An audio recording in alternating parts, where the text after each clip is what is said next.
वहां रहने वाले सिंधी थे, हिंदू सिंधी भी थे और मुस्लिम सिंधी भी थे, लेकिन बंटवारे के अंदर सबको अपना अपना राज्य मिला, हिंदू सिंधियों को कुछ नहीं मिला।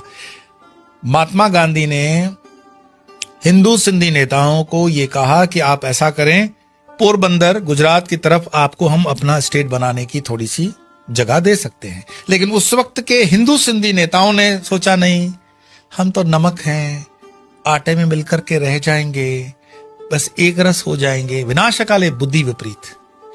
ये जो आटे में नमक की बात हुई, इससे सिंधी बिखर गए।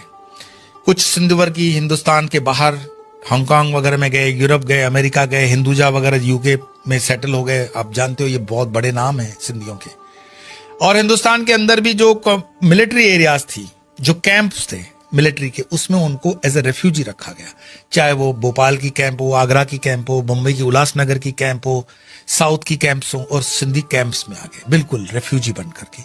नो डाउट उन्होंने बहुत मेहनत की और मेहनत से ऊपर आए, उनको कोई रिजर्वेशन का स्टेटस नहीं मिला, लेकिन उसकी कीमत उनको चुकानी पड़ी। और उनकी कीमत यह रही कि सिंधी जो खालिस भाषा सनातनी थी, वो अरबी सिंधी आज भी चल रही है। वो उल्टे हाथ से लिखने वाले अरबी सिंधी लिखते हैं।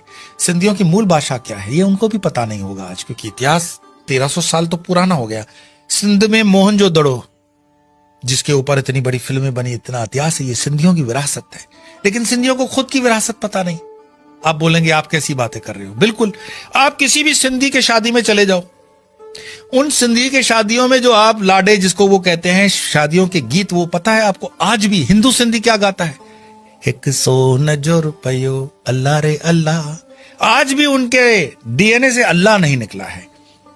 वो बोलचाल की भाषाओं में, मैं कई सिंधियों के घरों में बहुत मेरे घनिष्ठतम संपर्क रहे हैं, आज भी बोलचाल की भाषा में अल्लाह को बोलते हैं और उनको बड़ा फख्र होता है कि ये हमारी विरासत है, ये सिंधियत है।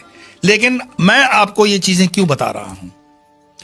सिर्फ इस चीज को समझाने के लिए कि अगर उस वक्त सिंध के राजा दाहिर को सब राजाओं ने सपोर्ट किया होता तो बटेंगे कटेंगे वाली बात तब नहीं होती। और आज भी जो दक्षिण में हो, उत्तर में हो, पूरब में हो, पश्चिम में हो, बटेंगे तो कटेंगे, उस पर ध्यान नहीं दिया तो क्या पता 1300 साल तक कुछ सिंधी आज भी हैं जो अपनी संस्कृति के लिए लड़ रहे हैं। मुझे बताओ सिंधियों की कोई यूनिवर्सिटी आप, मुझे बताओ सिंधियों का कोई हिंदू स्टेट आप, मुझे बताओ सिंधियों के कुछ ऐसे योगदान सांस्कृतिक जिनके ऊपर सिंधी एकत्र तो हो सके। सिंधी बिखर गए हैं पूरे दुनिया में। बहुत काम किया उन्होंने, सिंधियों ने बहुत काम किया है, पैसे बहुत बनाए, लेकिन संस्कृति को वो बचा नहीं पाए।